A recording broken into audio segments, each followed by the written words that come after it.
I want to give a quick shout out to Gil. You know, I don't know if you guys know this, but he came back from DR yesterday, and every month he stays up till like 2, 3 in the morning putting this together, and I think it was all. Give him a hand for that. Woo!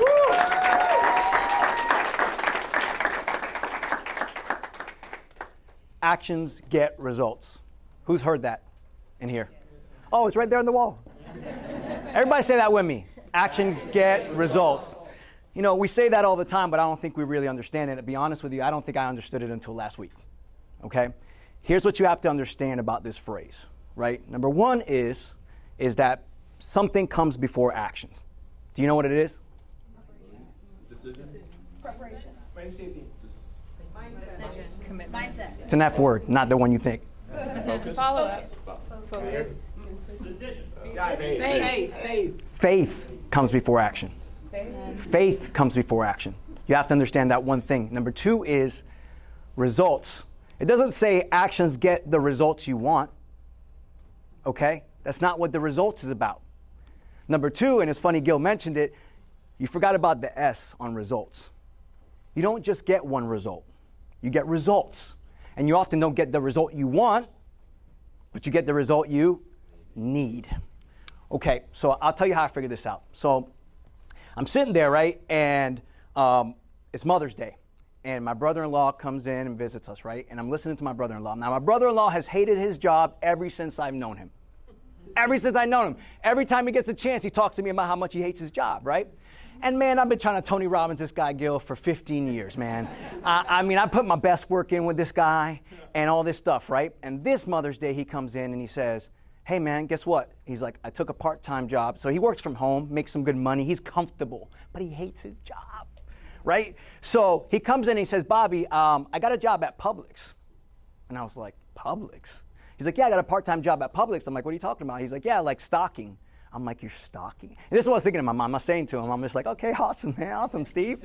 That's great. In my mind, I'm judging it. I'm thinking to myself, what's this guy doing? I'm like, you know, and I'm asking him questions. He goes, like, what are they paying you to do that? He's like, oh, $15 an hour.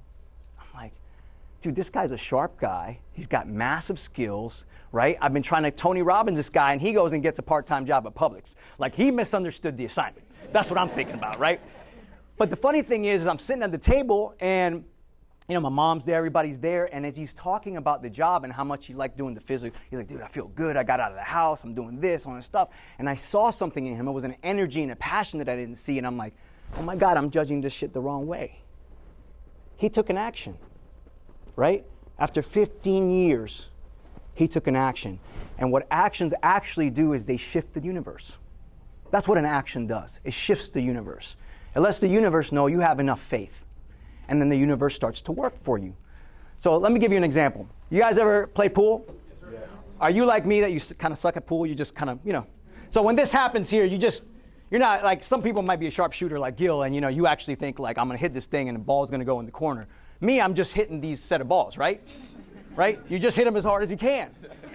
But what happens when you do that is you create openings. You create opportunities. Things move and they shift.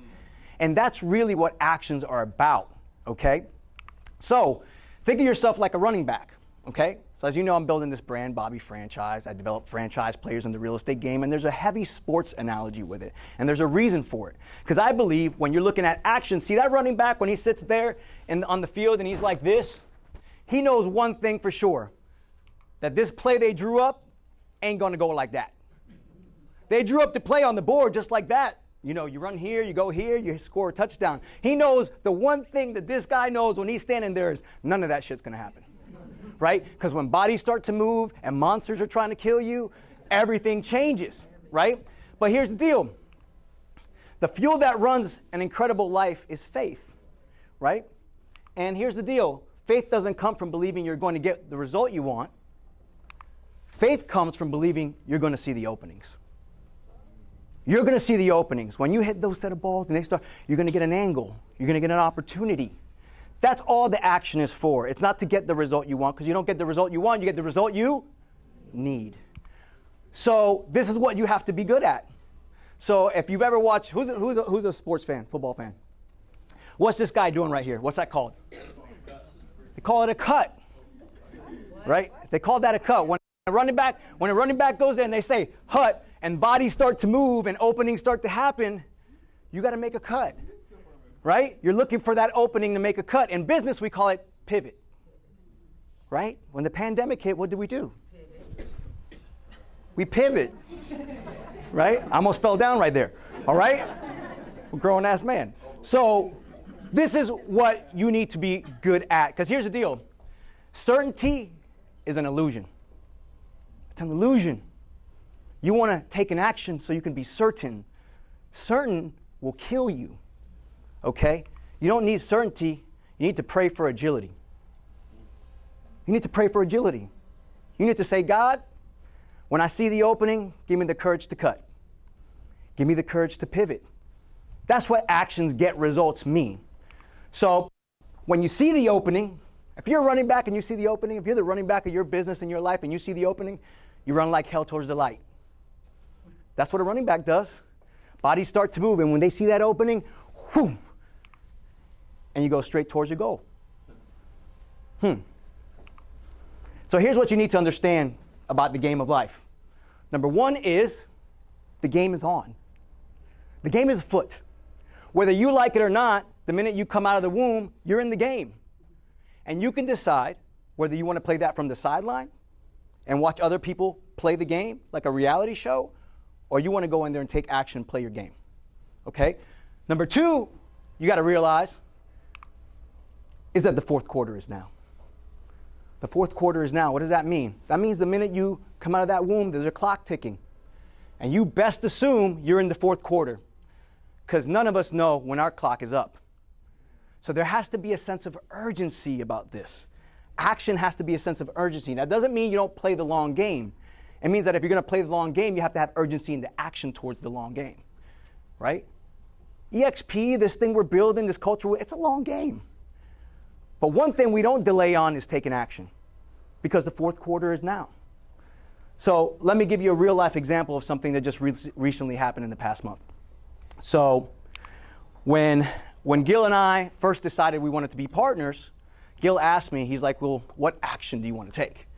And I told him years ago, I was like, hey man, I just picture you and me like sitting in the room, talking, going looking at deals, investing in deals, whatever the case may be. He's like, okay, cool.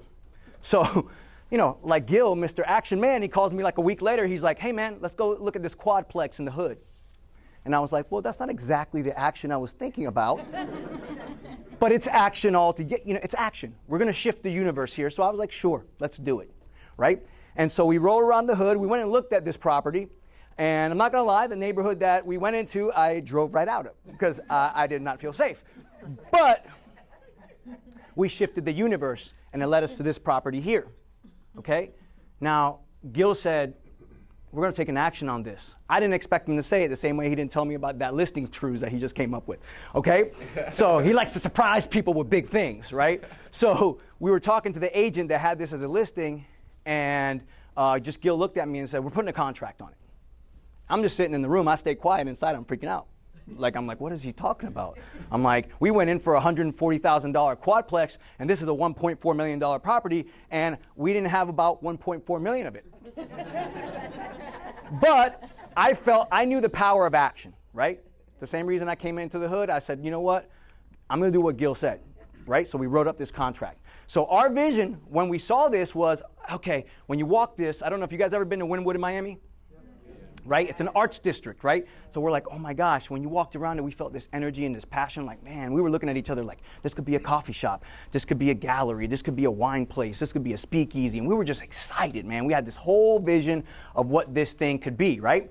And so we figured out a way, 4 or 5 months, trying to get the money, we bought it, right? And then we're like, okay, we'll do this just slowly. We'll figure out how to do the arts district. We'll pitch it to a few people. I mean, we got time. We own it now. It's great. Right?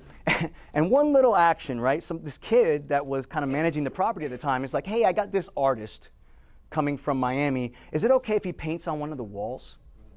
And me and Gil were like, okay, look, man, you can do that, but make sure it's like an interior wall that nobody can see, okay? And we were out of town, so we're like, it's all good. He followed instructions. He understood the assignment. We came back home to this.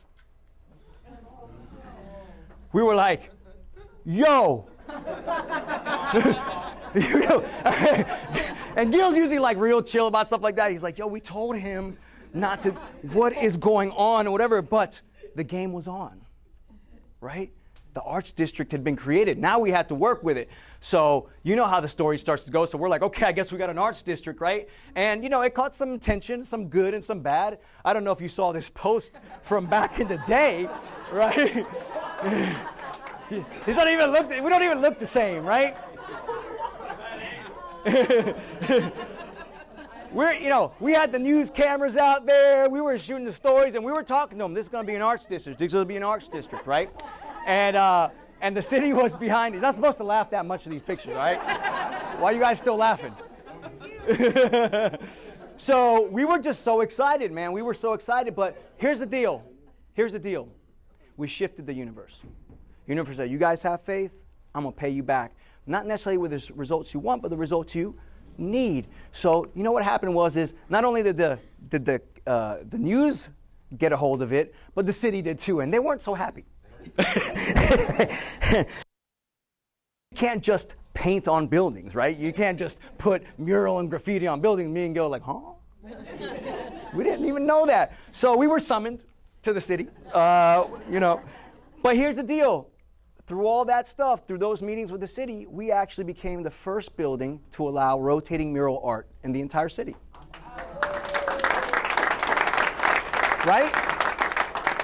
It wasn't the result we wanted, but it was the result we needed, right? And by the way, we made some great connections at City Hall. That's another result that came from it. Because I can tell you right now, there was a big deal I had to close, and I was lucky to know a guy at the city that I could call, and it all came through the fact that we bought this property we probably shouldn't have bought. Okay? But we shifted the universe. Here's what else happened. My picture's a little off there. But these two guys here, we met through the purchase of this building. The guy on the far left is our partner in that building, or was. I'll tell you about that in a minute. That guy's worth about 40 to 60 million, and the other guy's probably worth more. Only met these gentlemen because of that purchase, because of that action that started to shift those balls and create openings. We wouldn't know these guys without that. And by the fact, we know in our hearts we're going to do a big deal with them at some point one day because we took that step. And because we took that step, guys, about 2 weeks ago, we sold that same building. So the Arts District didn't happen, guys. But we bought that building for $1.4 million, and a few weeks ago we sold it for $4.1.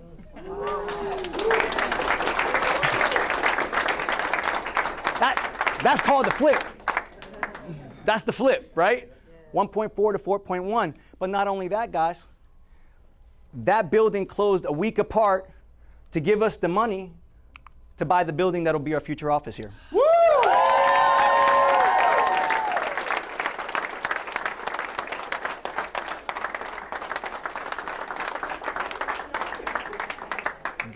God is good.